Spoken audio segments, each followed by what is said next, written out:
Good afternoon, everybody.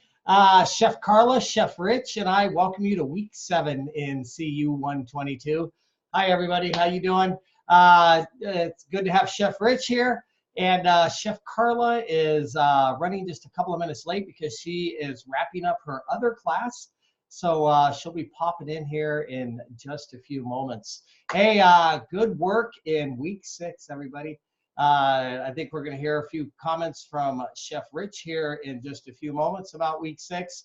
But I'd like to hear from some of you how you felt about week 6, and if anybody has any comments about the assignment. Does anybody want to share? Anyone? Bonnie, what's up? Hey, everybody.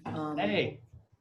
So I didn't like the way my biscuits turned out originally, Okay. using the cake flour and the bread flour and the all-purpose flour conversions and all that. So I drove to another town and went and got pastry flour and tried it again. And it kind of became like a little science experiment within my household. So I did it like 3 different times. And the third one turned out really, really well. Like, it was fluffy. You get it at a restaurant. Right. So, yeah. It was flat. It wasn't rising the way that I wanted it to. And then when I got that pastry flour, and I don't know what I did differently besides the flour, but it looked great, except for, Chef Rich let me know that it wasn't golden brown enough, but it rose. I was excited. Well, that's not so bad. That's awesome. Well, thanks for sharing those comments. I know biscuits really like soft wheat. So soft wheat will be lower in protein, similar to that of a pastry flour. So that's a good observation. Let's talk to Stephanie, or Stefan, what's going on? Yeah, my issue is with the biscuits too. The first couple of times they didn't rise at all. And then I realized I messed up on that salt where it says the 0.4 ounce. I wasn't putting enough salt in. As soon as I rectified that, then they actually rose and turned out all right. Then they came up, huh? Well, that's a good observation too. A lot of times that we find when we don't leaven as much as we want to with biscuits, it has to do with over mixing and dissolving that butter too small in there. So that might have been part of the problem as well. But thanks for sharing that. I appreciate that. Lakeisha, what's up? That was my problem too. My biscuits, they was just like, the first batch I did was super wet, and I didn't know what I did wrong. I tried to add flour, but so I just ended up throwing that one away, and I redid it. They rose like they were supposed to, but I was thinking I was gonna have this big fluffy biscuit, and it was just a little biscuit. I'm glad you brought that up, because flour can be very, very tricky depending on which part of the country you live in.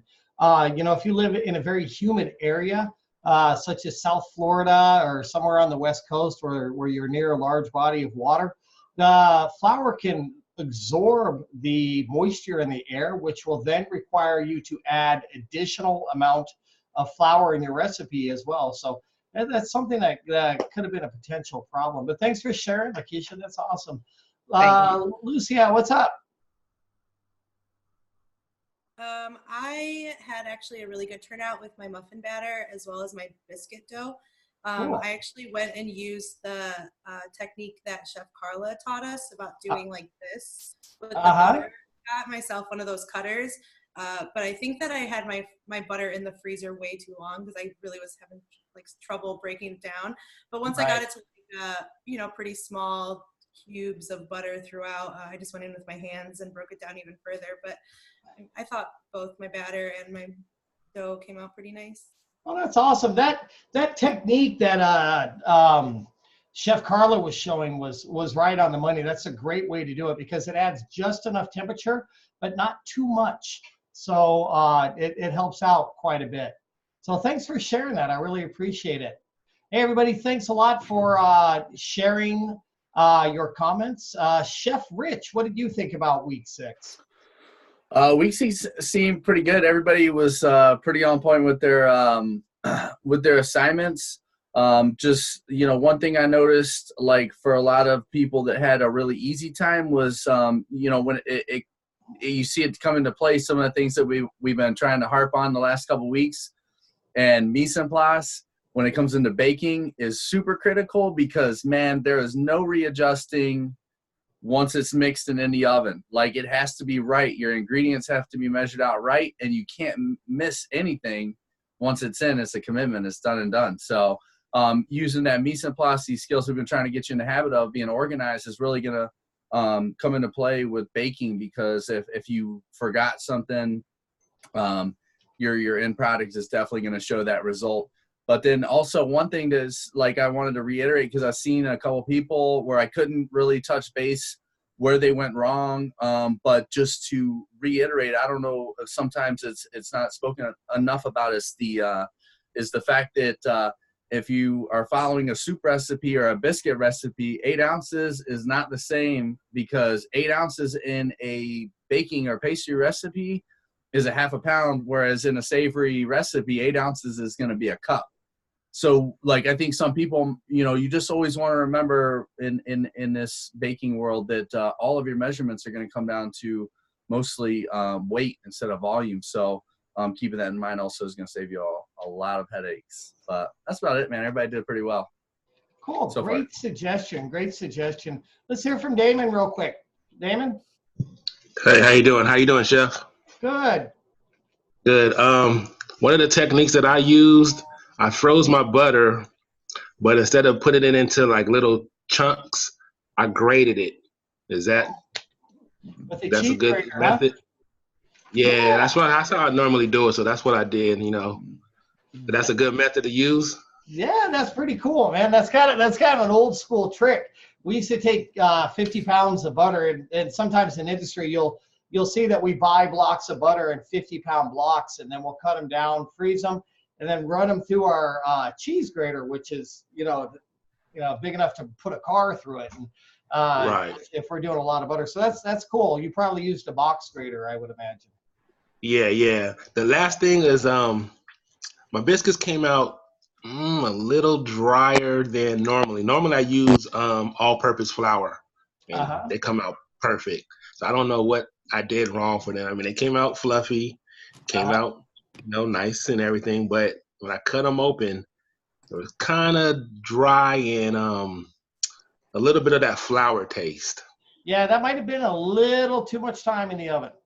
Okay. That would be my guess right there. Okay. Yeah. Hey, thanks for sharing that, Damon. I appreciate it. Thank you. All right, Terry, what's up? Hey, I just have a question. Sure. In the reading, it brought up, I believe it was called a pop-up bread. Is that what it was called? Brought up a what? Pop-up bread? Pop-up bread?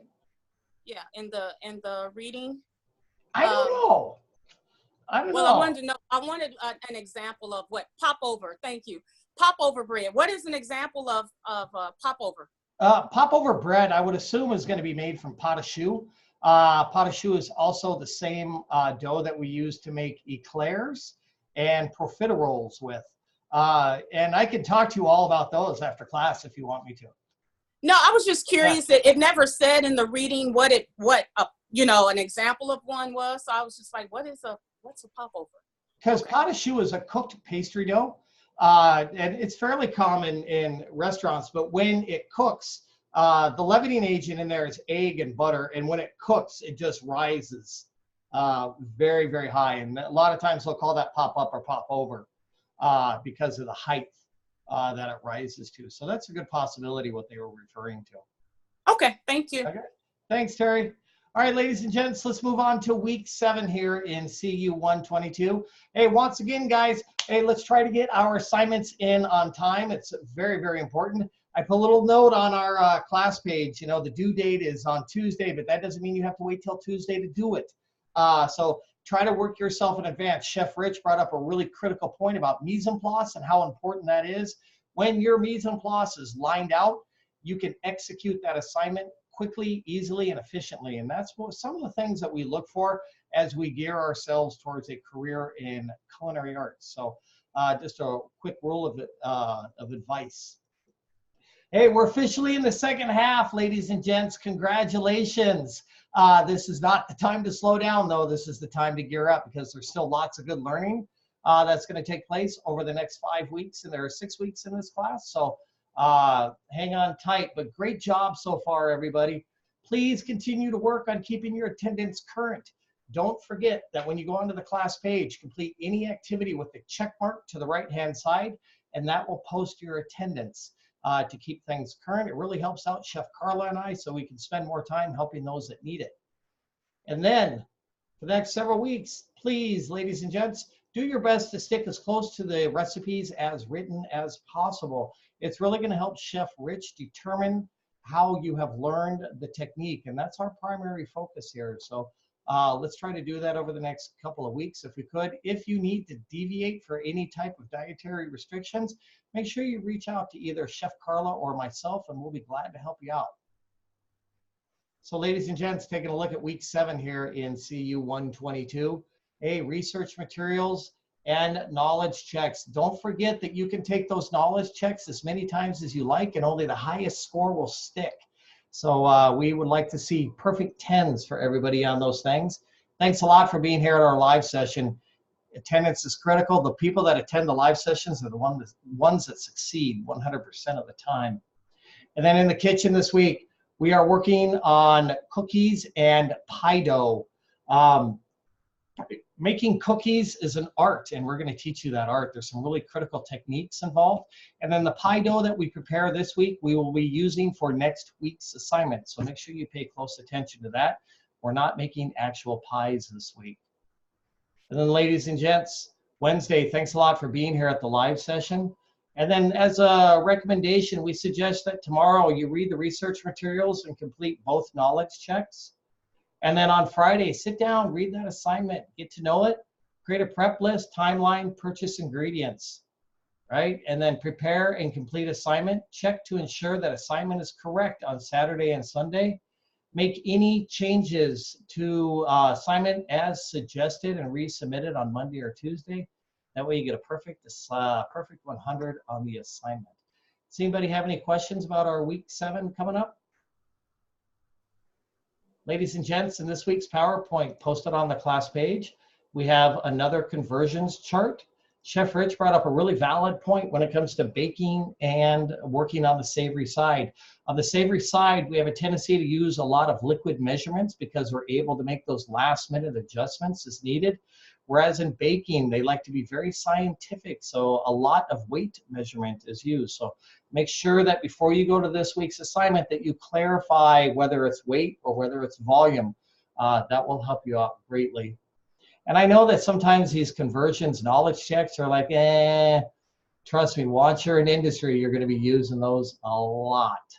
So, ladies and gents, last week and at the beginning of this session, we heard quite a bit about pastry flour. And some of you shared your experiences with pastry flour, and I know it can be a little bit of a challenge to find. But once again, in this week's presentation, it was also sent out in the class announcements as well. This is the ratio to create your own pastry flour here. 1/3 part cake flour, 2/3 part AP flour, right? And so that is the ratio to create your own pastry flour. So it can sometimes be difficult to find, but don't give up. You can make it yourself. Here's some pictures on this page here of some cookies that we're going to get into the creamy method here in just a second. But this is what happens when you don't cream very, very well at the beginning of the process of preparing the cookies. They come out flat. They don't leaven very well. And these are cookies that have been properly creamed, and they leaven nicely. So we're going to take a look at that here in just a moment. We've also discussed over the past couple of weeks the different flours that you're going to use once you get into industry. Trust me, in industry, flour is kept in very large white bins, and Chef Rich has probably seen thousands of these floating around kitchens where we can put an entire 50-pound bag of flour into that bin. And you're going to go back to the bake shop one day and you're going to see all these different bins back there: AP flour, cake flour, pastry flour, bread flour, and you're going to need to know which is which. So just as a reminder, all the information is right here: cake and pastry flour, all-purpose flour, and bread flour as well. I would suggest you kind of print that out and kind of keep it by your side to make sure you learn all of that information. Cookies. How many of you out there like to make cookies? Everybody? Has anybody ever made cookies out there and they just kind of come out flat, right? Yeah. There you go. I've done the same thing. I'm guilty too. I have children. We make cookies, or once we're in industry, you make a lot of cookies. I was a chef for DoubleTree, a very large DoubleTree resort for a number of years, and we used to produce 15,000 cookies per month. So learning that technique is extremely critical to make sure that you make it right. Traditionally speaking, the first thing that we do when we make cookies is we do the creaming method. Just like we said last week, it's essential that you follow the basic instructions with this recipe and you will succeed. The creaming method involves taking your butter, your sugar, and your salt and spices, and you put it into a mixing bowl, okay, with the paddle attachment. Does everybody understand the paddle attachment? I'll show you that here in just a couple of minutes. We'll take a look at it. But you're going to put all that into your mixing bowl, preferably with the paddle attachment if you have one. And then you're going to cream the ingredients together at low speed, which is pictured right down here. What you are looking for is that butter to become light and frothy, or not frothy, but light and lighter in color as well. So it won't be thick and dense anymore. And then it's also going to have a whitish appearance to it. You need to make sure that you whip it for several minutes to get all those ingredients incorporated thoroughly. And then that is what is referred to as the creaming method. Please, halfway through the process of the creaming method, make sure you turn off your mixer, or if you're doing it by hand, stop, get a plastic spatula, scrape the inside of the bowl, right? Make sure there's no more chunks of butter in there. Lower the bowl down, make sure that you clean the paddle real well with your spatula, raise it back up, and then let it whip for another minute or two. The more air that you incorporate into that product, the more lighter and fluffy your cookies are going to become. If you do not properly cream, your cookies will be thick and dense. So once again, create your mise en place, have it ready to go, everything lined out. And then you're going to place your fat, sugar, salt, and spices in the mixing bowl, okay? And then with the paddle attachment, you're going to whip until that becomes light and frothy. You're going to stop, scrape it down with a plastic spatula to make sure there's no chunks, and everything is incorporated. The more you whip, the lighter the cookies are going to become. And then after you have completed the creaming method, then you will begin adding your vanilla extract, and then you will add 1 egg, let it become absorbed, and then you will add another egg and let it become absorbed until everything is worked into that mixture. And then the last thing that you're going to add to your cookies is your flour and your leavening mix. Okay, your leavening agent, I think in this week's recipe, is baking soda or baking powder, right? And you're going to mix that until it just comes together. Remember that if we mix extensively, especially on high speed, the more we mix, the more glutens we develop, and the tougher the cookies are going to become. Does anybody have any questions so far? What's up, Linda? I just want to say one thing, that when it comes to the butter, instead of it, when it says soften, do not melt it. Just leave it out at room temperature. That's a great point. Yeah, if your butter, as soon as butter reaches right around 100 degrees, it begins to do what we call separate. Butter is 80% fat, 20% moisture, whey protein, and milk solids. When it reaches 100 degrees or so, it separates into 3 parts, right? You're going to have fat, you're going to have the whey protein, the liquid, and the milk solids on the other side. You don't want that. You need to make sure that your butter remains emulsified, so do not get it very hot. You can pull your butter out, cut it into small pieces, and then put it directly into your mixing bowl, and that will work. Or you can let it sit out on your counter for just a little bit to warm up just slightly, but don't get it too warm. Damon, what's up? All I have is a hand mixer. So what's the best way to do it since I don't have a pad? Okay, you can use a hand mixer. That's going to be perfectly fine. However, you're going to have to stop every couple of moments. Make sure that you remove everything that's on the interior of the whisk, right? Because otherwise you're still going to have solid chunks of butter in there. So just stop, scrape everything out of there, then start again. The warmer the butter cooks and as that sugar dissolves in that mixture, it's going to loosen up and it won't become clogged up in there. Okay, thank you. You're welcome. Yes, yes. I have some photographs, Chef. Oh, awesome. Hi, Chef Carla. How are you? I'm good. Hello, everybody. Hey, you guys. So with the creaming method, you know, room temperature is really important, just like Chef was mentioning. Room temperature is important. Now, how long do you cream it, right? How long do you cream this? It all depends on the texture that you're looking at. The sugar, the butter together. It all depends on the texture. So I'm going to show you guys two photographs, one with colder butter and one with room temperature butter. So I'm just going to show you that really quick. So here's a photograph. This is like a much colder butter, right? You see that the creaming part, it's kind of dense and very bright yellow. This is not a good consistency here. If you actually stop and look at this consistency, that it still looks kind of pasty, kind of dense, and very bright yellow still, you need to keep creaming. But definitely we want a room temperature butter so you can get to the creaming part that we're looking for, that texture that we're looking for a little sooner. This is a better creaming right here. Take a look. You see the butter's a little bit more room temperature, and look at that. See how creamy it is? Chef Warren was saying that it's gonna get lighter in color, right?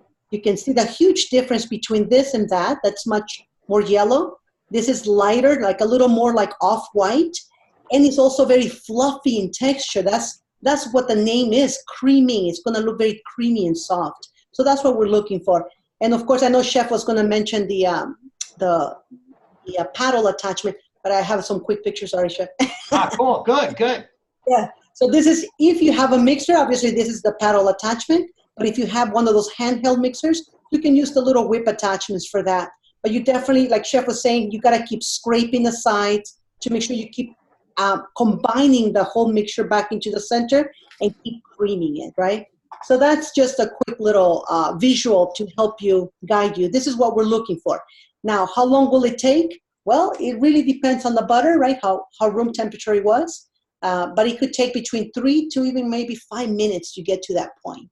So we don't want to give you a specific time, but it's more based on the visual that you're looking for. Very fluffy in texture and almost like a pale yellow color.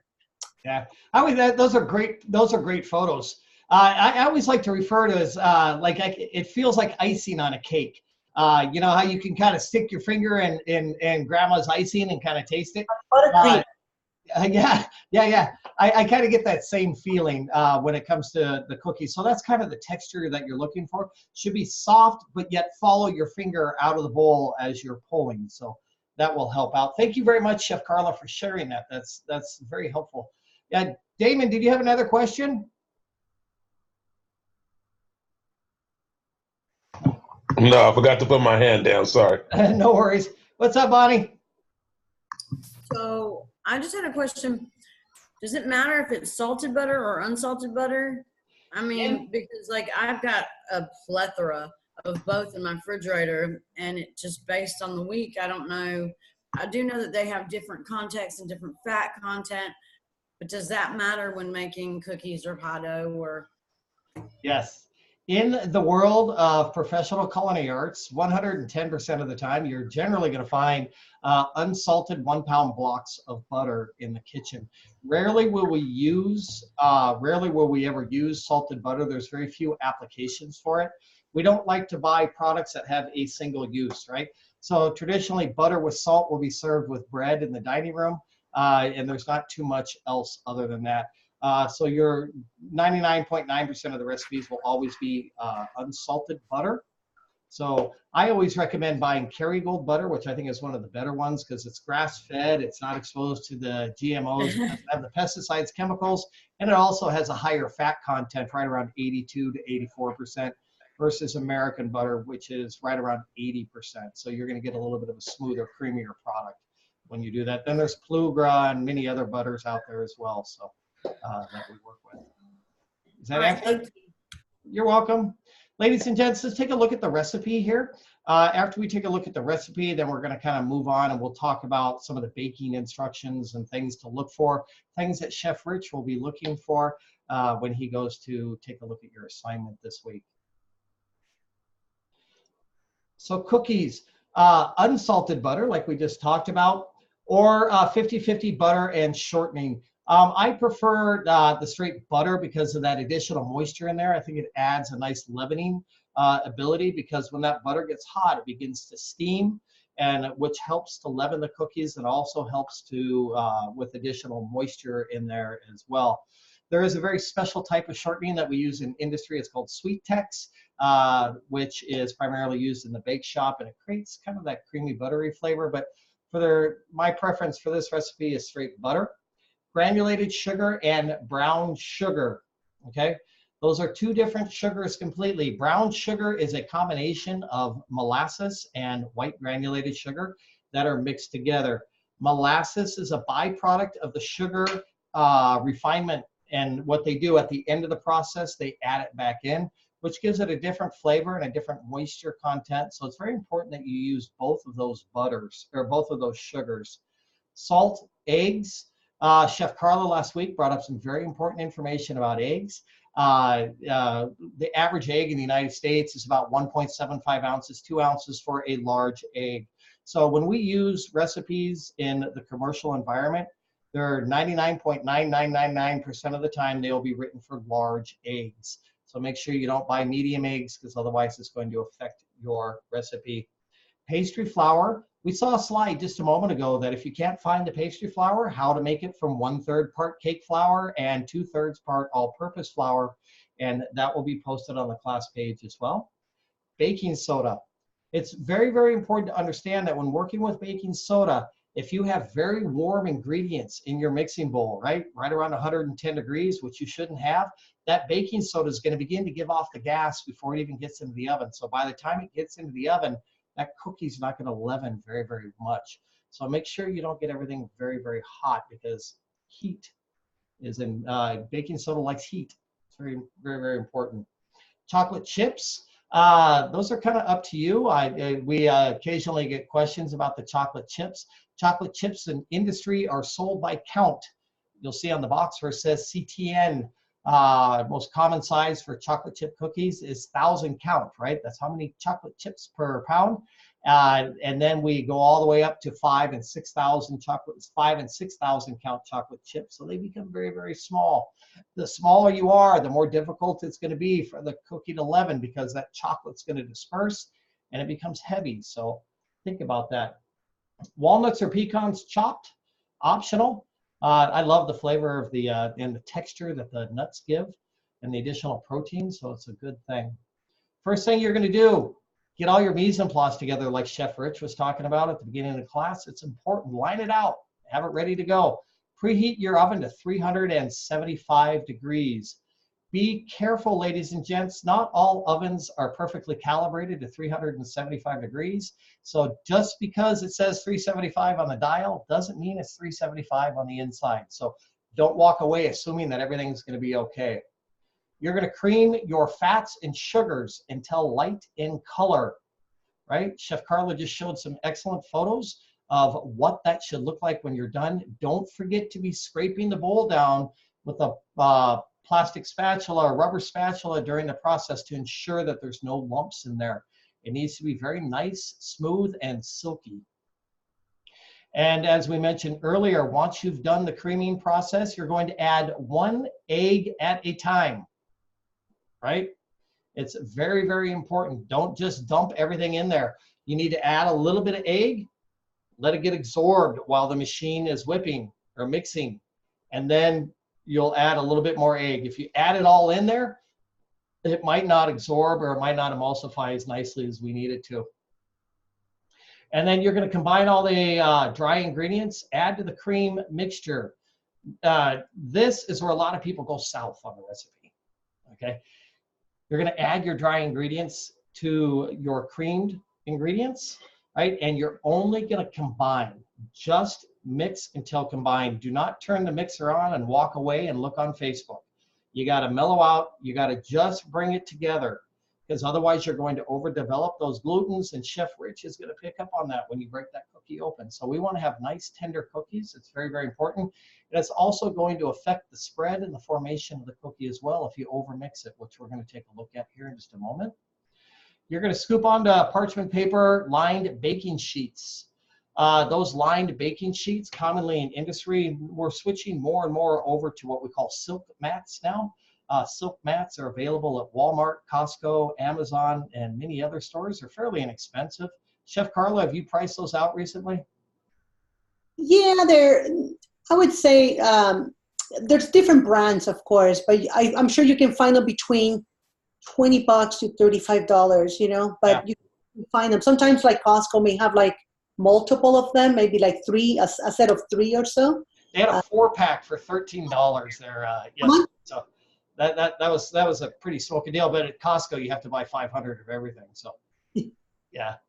But so a silk mat is basically exactly what it says. It's a silicone mat that fits over your sheet pan, and it doesn't require any spray because it's virtually a non-stick surface. I like to use them because you just wash them up, put them away when you're done, and you kind of get to recycle a little bit there. Very important. Or you could scoop directly onto the parchment paper. Parchment paper is something that we use quite a bit in industry. It's actually called quinlan lined paper in technical terms. That's what it's called in the order guides, but we'll talk about that here in just a second. When you scoop your cookies, you're going to want to make sure you scoop them out at least 2 inches apart to allow a little bit of spread. When you are in industry, your chef is going to tell you, hey, Chef Carla, when you scoop those cookies, can you go 5 by 6? Or when you scoop those cookies, can you go 3 by 4? And what we're referring to is how many across and how many down. And it's very, very important that you learn this mentality, because when we bake 500 cookies, we want to make sure that each and every pan has the same exact amount, because otherwise you're going to have to count every single cookie instead of having to count every single pan. It's the way we think. Benjamin, what's your question, bud? I have a quick question. You're saying how you space them out, okay, and scoop them. Can we use, okay, at work we use a scoop, like an ice cream scoop. Can we use one of them? Absolutely. Yeah. And do it that way and then space them out? Because that's how we do our biscuits too. Correct. Okay. I just want to make sure. Absolutely. Scoops, for those of you that don't know, scoops in the restaurant industry are much more than ice cream scoops. It's kind of like they're hiding there. So something right there. Scoops in the restaurant industry are sold by size, and the size refers to how many scoops per quart. So the lower the number, the larger the size of the scoop. You're going to have to kind of mess around with it to see what kind of scoop comes out to approximately 2 ounces, and so yep. You'll figure that out. But that's a great way to create consistently sized cookies when you're scooping cookies. So thanks for bringing that up, Benjamin. I appreciate it. Yeah. A quick picture if you want me to. Sure. And I just went into, just online really quickly, and I put scoops for cookie. But it all depends on the brand. They do have numbers, and or sometimes they go based on colors, but depends on the brand. But we're looking at roughly about a 2-ounce cookie. So maybe it's a number 16, just to give you an idea. If you have them, that's great. If you don't, then you can probably use 2 spoons together, to bring them together. But that's pretty much what you guys can do if you want to research quick scoops for cookies, what size would be. I think it's more like the general number might be like number 16 or so.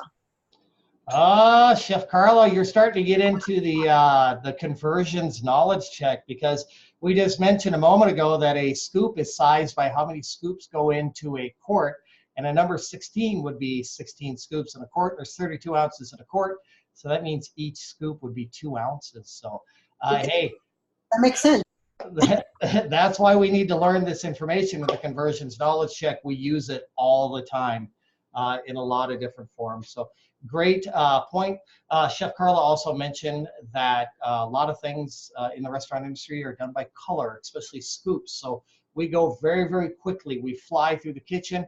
If I have to go through my drawer looking for different colors or different scoops and I'm checking out the sizes, it takes time. But if I know that I need to grab the gray handle because that's the size I'm looking for, that's how we expedite things. Spatulas in the restaurant industry as well are all color coded, right? We don't just buy because of the color. We buy because that color means something. A maroon handled spatula is a spatula that will be used on the savory side because it is heat resistant, whereas in the pastry shop, they will use a spatula with a white or a beige colored handle, which means it is not heat resistant. So just be aware of that when you get in industry. Don't grab your beige or white colored spatula and head to the hotline. Your chef might have something to say about that. All right, ladies and gents, let's talk about how we're going to cook our cookies here. Make sure you do your best to use clean and unwarped pans, okay? A lot of times at home, and I've seen it a lot of times in industry as well, you have that black char, right? That black char not only is unsanitary, but it's also very bitter into your food product. So you want to make sure that you remove all of that. You're going to line your sheets with parchment or silk mat, which means you do not have to grease, okay? If you add grease, that will encourage the spreading of the cookie, and they'll become a little bit too thin and they won't leaven as much. So do your best to get parchment paper or a silk mat if possible. That will help them spread properly and not too much. Plus, the cleanup is a lot easier. Some high-fat cookies can be baked on ungreased pans. Yeah, that's true. And then most cookies are baked at a relatively high temperature for a very short period of time. The way to tell the doneness of a cookie is by its appearance, right? So we take a look at what we call GBD, the golden brown and delicious. Cookies are extremely susceptible to carryover heat, meaning that if I take that cookie all the way till it gets to that golden brown delicious state, by the time it cools off, it's going to continue cooking for the next couple of minutes. So we want to try to gauge it so we pull it out right before that actual time, which will help out. So once again, Chef Carla and I mentioned earlier that ovens are not always 375, even though they say they're 375. So you need to be really focused on this part of the assignment. Too high of a temperature decreases spreading and burns the edges and the bottom, right? Even 1 minute of over baking can burn the cookies. You have to remember, cookies are very susceptible to burning because of the high sugar content. What's burning is the sugar caramelizes and becomes black and creates that bitter flavor, right? So the heat of the pan continues to bake the cookies even after they're out of the oven. So we like to put them onto a rack, right? That rack allows the air to circulate underneath and over the top at the same time, which provides an even cooling surface. The edges and the bottoms should be just turning a light golden color, okay? That's what we're looking for. If it looks like it's done, right? So those are some of the biggest things. Make sure that you space those cookies out at least 2 inches on your pan. So if you're using a half sheet pan, I would recommend you go 3 across and 4 down, and that will help you out. Chef Carla, what recommendations do you have in this area? I have a picture, Chef. Oh, yay! So one of the things that I like to do, and I'll be honest, you guys, whenever we, again, baking is a science, right? You may be creaming those cookies. You have this dough that you think, oh, it's looking good. And then we bake the whole batch, and then all of them, they spread out very thin. And you're like, oh, the whole entire dough is trash. So one of the things that I like to do, and I strongly recommend to do this, is to test a couple of scoops first. Test the spreading of the dough, right? The creaming method is what's going to, the more you cream, the more those cookies are going to spread. The less you cream, the more they're going to remain like chunky and whole. So I recommend to take a sheet pan, a little parchment, or your, the silicone mat, and I would put just 4 scoops, 2 on each end.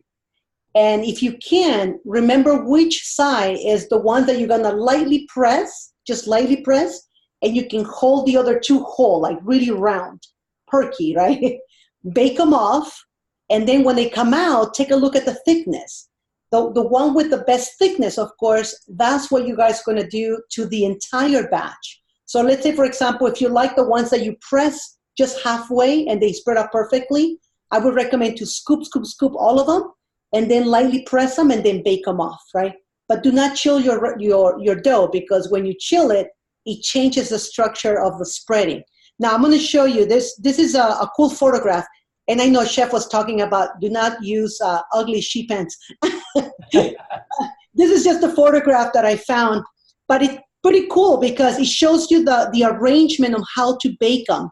Obviously, this is a small photograph, but you can put maybe like 3 and 2 and 3 and 2, right? So you can alternate those numbers. And this arrangement is going to ensure that when the cookies begin to spread, they don't start touching with one another. It's not fun to have a cookie that looks flat on one side and round on the other. So this is a cool little technique. Once you know how the whether you're going to press the cookies or you're going to leave them whole after you tested a small batch, then you can start lining them up and go ahead and get them ready in that arrangement so they don't touch with one another. Now I have a question for you guys. Let's say, for example, the cookies came out really flat. What do you think you can do to that dough without adding any more ingredients? I don't recommend to add more flour. Nope, because you're going to develop too much gluten. I don't recommend to add more flour. What is it, Lakeisha? You can sit in the refrigerator, can. Yes, you can. Yeah. So they're beginning to spread because maybe you creamed too much, or maybe the ingredients were off, like maybe it has too much butter or not enough flour, right? So yes, you can scoop them. You can start to put them nice and cold in the refrigerator or try to freeze them. And then you can test a small batch and see how they spread. So there's a way of solving it. What about if it's the opposite, right? You baked a small batch and they all look super round. They hardly spread out. What can you do at that point? So not enough creaming. What do you guys think? How do I solve that problem without adding more, liquid like eggs or vanilla extract? Let it sit out more at room temperature? You could, or you can press them. You can press them, right? Test a small batch, lightly more press, and see how they look at the end. So because they're going thinner, they're going to spread out a little faster versus them being chunkier. Okay, so there's ways to manipulating it without changing the formula. Okay, thank you, Chef. Awesome. That's a big help. So thank you very much. Hey, and then any other questions about cookies before we move on to pie dough? Anyone? All right, ladies and gents, biggest techniques that we discussed when it came to making cookies, right? We talked about the creaming method, how important that is. You add your butter, add your sugar, add your spices, let it cream. You want it to be light, fairly light in consistency, similar to icing. Very, very important technique. Make sure you're scraping that down. Then you're going to add your dry ingredients then you're going to add your egg one at a time. Let it get absorbed, right? And then you're going to add your dry ingredients, barely mix, 2-ounce scoop. Use an ice cream scoop if you like. That's a perfectly good idea. Sheet pan, parchment paper, or silk mat. And then Chef Carla just brought up some fantastic techniques. Danny, what's up? Is there a rule for cooking at high altitude? The high altitude is traditionally affects the leavening agents in the ingredients and how much they're going to leaven. Chef Carla's recommendation of doing a small test batch first is highly recommended if you are at a higher altitude. For example, if they don't leaven very well, you might have to add some additional baking soda to get them to leaven properly. Yeah, sorry. So just do a separate batch if you're going to do that. No, I would recommend doing what Chef Carla suggested and just do a test cookie or two after you make the batch according to the recipe. See how it comes out. If it comes out too dense, then most likely you're going to need to add a little bit more leavening agent to it to help it leaven a little bit more. It's going to need a little bit more power because of the atmospheric pressure. You can't add that to the batter after it's already done, right? if you just fold it in, you can. Okay. Yeah. You just got to be careful not to overmix. Yes. Right. Got it? Yes. All right. Thanks, Danny. All right, ladies and gents, let's move on to pie dough. This week, we're jumping into the world of pie dough. My recommendation with pie dough is less is more. The less you do to it, the better it's going to be. And this week, we are making the pie dough, and then next week, we will be making the actual pie themselves. So make sure that you're aware of that before you start. Pie dough recipe, the biggest trick when it comes to making pie dough is temperature. You need to make sure that you have ice water on board. It's very, very important. And then you also need to make sure your butter is cut into very small pieces. And then you also need to make sure that you do not work that dough very much, because you don't want the butter to dissolve into the flour. Because what creates that flakiness in the pie dough are small pieces of butter that get trapped in between the layers of flour. So when you bite into it, you have that nice flaky dough. So it's very, very important. So with this pie dough recipe, I recommend following it to the T. Do not deviate. You'll get a much better product. So taking a look at our ingredients, you notice everything is in weight for this recipe. We have AP flour, chilled butter cut into cubes, 1/2 inch. So if your butter, if you let it sit out before you cut it, make sure you put it back into the refrigerator, because you want that butter fairly firm in order to work with it. If it's too warm, like we mentioned a little bit ago, it's going to separate into those 3 pieces and it's not going to come out flaky. So very, very important. Ice water.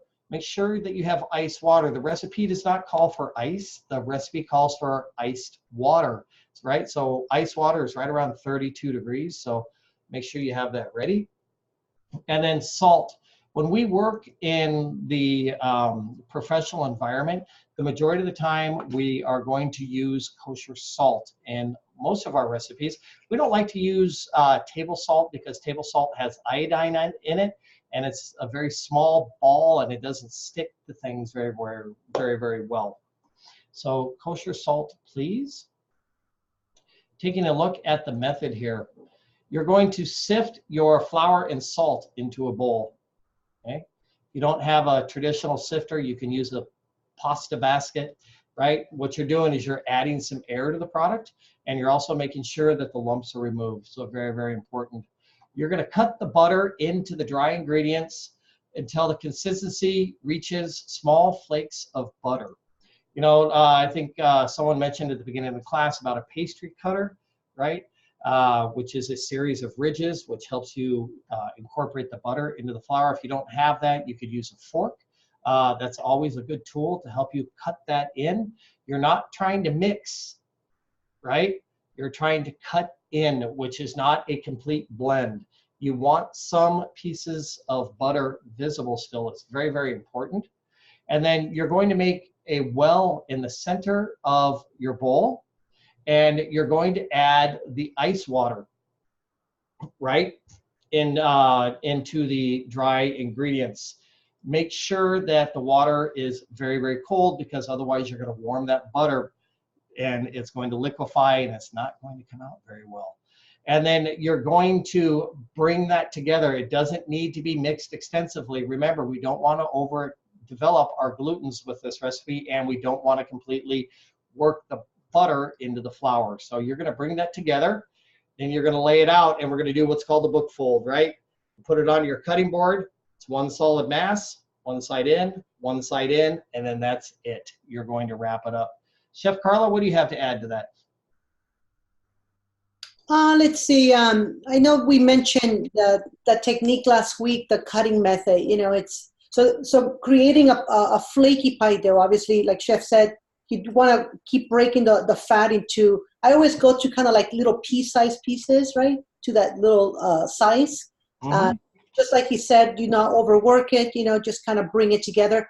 One of the things that I recommend whenever you guys work with the cutting method is if the recipe says add all the liquid, I would suggest to add maybe like a third of it first, and just kind of start, you know, kind of folding or tossing a little bit the flour. Sometimes you do not need all the liquid that the recipe calls. there's something that happens when we work with something that happens to flowers. If your environment where you guys are living, it's really, really humid, the flower will absorb humidity. So it's sort of like you have water in the flower, right? So you're going to be needing less liquid into that recipe. Or it can happen the opposite, where it's very dried outside. Any moisture that the flower ended up getting is going to dry it out. So it's a very, very dry flower, so you may need more liquid for that. So liquid, when you do, let's say, biscuits, scones, pie dough, the liquid is a variable. So that means you may need to add more in case if it's really, really dry out there, or you may need to take away some, not add it all, if the environment is very humid in the area that you're living in. So I recommend to, kind of gauge, right? Eventually the dough will come together as it's sitting around. One great technique that I like to use is I like to put a piece of plastic on my table. After I finish mixing the dough in the bowl, I like to put it on top of the plastic that it's been stretched on my kitchen counter. And then I start folding it and I start pressing it. So I fold the plastic over and I start pressing it down. So I'm not using my fingers because my hands might start grabbing a bunch of like stickiness, and then I fold the plastic all over again, open it up. And I start sort of doing this weird little kneading technique with the plastic. And then I wrap it up and of course I let it sit. Because eventually as it's sitting around, that moisture continues to travel in the dough and it comes together nicely. So just keep an eye on how much liquid you're adding so you're not overdoing it. Sometimes I have students that send me photographs that say, "Chef, this is way too sticky." And so it's very difficult to try to fix a pie dough that is very sticky, because the more flour you keep adding to fix it and bring it back together, the more you're working the glutens, right? So it's going to become very tight. And you might be also overworking that butter and warming it up too much. So it's very difficult. So you have a lot of control of how much liquid you're adding. So keep an eye on that. Absolutely great suggestions. You should be able to touch your dough and your finger should come clean after touching it. If your dough follows your finger or kisses your finger and you have dough residue on your finger, it's still, you've added a little bit too much moisture. So remember that. Remember, you should be able to touch the dough and it should be able to come clean, which will help you greatly. Once you have done the book fold and you folded it over, it's in the video, which will really help you out, which is posted on the class page under research materials and is also in this presentation. However, once you're done, make sure that you wrap that dough tightly in plastic wrap, and you want to label it just like we do in industry, right? We put a piece of tape on there or a label and we write pie dough, and then we write today's date, the expiration date, which is 7 days from today, and your initials. So it's a great habit to get yourselves into because we're not going to be using that dough until next week. You can either freeze it or put it into your refrigerator. I don't like to freeze the dough because it kind of shortens some of the proteins in there, and it doesn't seem to behave as well. Damon, what's up?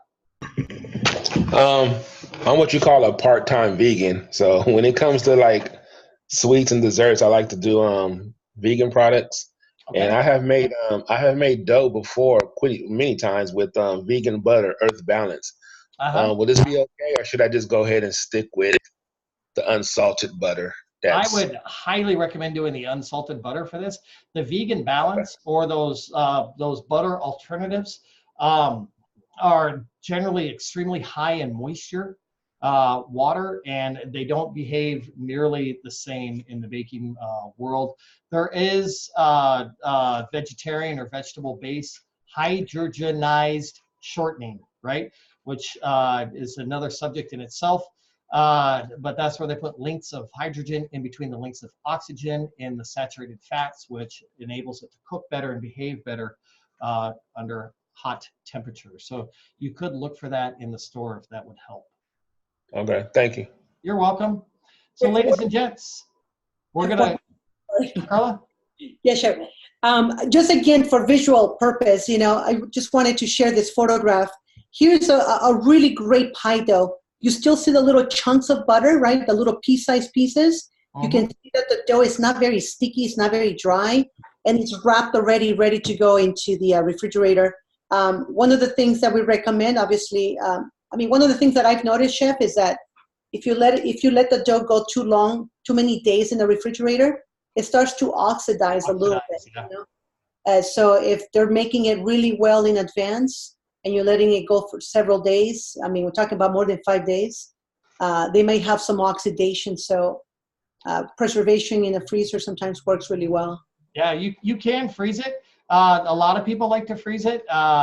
However, you might run into a situation with oxidization if you don't wrap extremely well. The oxidization, what's going to happen is going to turn that dough a slightly more of a silver. You might get some like silver darker areas in there, and that's where the oxygen is leached in through the packaging.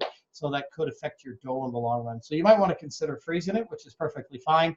Just make sure you pull it out at least 24 hours in advance into your refrigerator to allow it to warm up.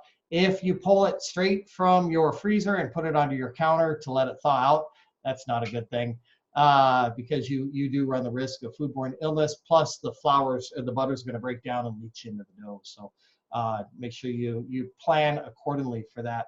Ladies and gents, let's take a look at some of the equipment that we talked about earlier tonight. We talked about a paddle, right, which is a very common attachment for the creaming method in the restaurant industry. So this is a picture of a paddle. They come in various sizes depending on the size of the equipment that you're going to be working with. Parchment paper, see those all over the kitchen, right? I just love the guy that takes one out of the box and then shoves it back in the box, and then you pull it out and then like 25 other sheets come out. So silk mat. This is what Chef Carla and I were talking about a little bit earlier. Very, very common. These are from Amazon. I have some from Amazon and they work just fine. Sheet pans. You are going to see a lot of sheet pans when you're in industry. You're going to see full-size sheet pans, half-size sheet pans, and quarter-size sheet pans. So you might as well get used to the way those look now because you'll be best friends with them. This is what we call a stand mixer. So if the chef tells you to head over to the bakery and use the stand mixer, a stand mixer is traditionally one that sits on top of a counter, such as a KitchenAid mixer, or there's some Volrath or other units that are 4-quart, 8-quart, 12-quart that sit on top of countertops. And then we obviously have larger mixers that are called floor units that are 20-quart, 16-quart, et cetera, et cetera. So we have some other paddles here. A dough hook. This is what we use to make bread with, not to make cookies. Do not make your pie dough in the mixer. It's just not good, right? We were talking about scoops earlier today. Chef Carla brought up the fact that a number 16 would be an ideal unit. This is an example of the scoops that we use right here. And then these are a lot of the measuring cups. I know a lot of you are probably in the habit of using glass measuring cups. We don't use those in industry because of the breakage problem. So we primarily stick with something that does not shatter. Benjamin, what is your question? What if we don't have a stand mixer? If you don't have, do you have a handheld mixer? No. No? Chef Carla, what is your suggestion? I'm thinking whisk. You can whisk it. You're going to have to make sure the creaming method is going to be your biggest challenge, doing it by hand. You can take a wooden spoon. I wouldn't necessarily do it with a whisk because the butter is going to build up on the center of the whisk and it's not going to cream into it. You might want to ask your employer if you could do this at work to cream those cookies, or you might want to see if somebody has a mixer that you could borrow or a handheld mixer that you could borrow as well. All right. Yeah, they're about $14, you know. I think that you can probably purchase one. I mean, they're not that expensive, but I can understand it can add up to your cost. But it's very difficult to, you know, the whole idea is that you're incorporating a lot of air pockets through the mixing, you know, the movement of the fat and the sugars. And so it's really difficult to do that by hand. Like the whisk is very difficult. So, you know, you may want to research. I mean, if there's no way of getting around it, that you have to do it by hand. I've actually researched videos on how to do creaming method, you know, the creaming method by hand. There's videos out there too, you know. So if you need ideas, let me know, Benjamin. I can put together a video for you. But you know, the true method has to be done with the machinery. It's Right. got to be the method with using a standard mix or the handheld mix. That's the best way to get the best results. It's a lot of work. Yes. Right. Yeah, you'll look like Popeye by the time you're done. Right. All right, ladies and gents, let's take a look at our assignment for this week. Chocolate chip cookies, pie dough. Remember, we're not going to make the pie this week. We're going to make the pie the following week. You can either freeze your pie dough. If you do freeze your pie dough, make sure you wrap it really super well in the plastic. You don't want to expose it to any kind of frostbite. Or if you do decide to keep it in your refrigerator, keep it wrapped extremely well. And I always recommend to people, when you are freezing pie dough, make sure that it is in a block form, which exposes more surface to the air. So when it comes to pulling it out, because you're going to have to let it warm up a little bit to room temperature to work with it, which we'll get into next week, that when it's flat like that, it's evenly exposed to the temperature outside, so it evenly raises to the temperature. So it's very important to remember that as a consideration. Also, make sure you label and make sure that you label and date that product, just like we do in industry. Today's date, 7 days from today, your initials, and what the product is.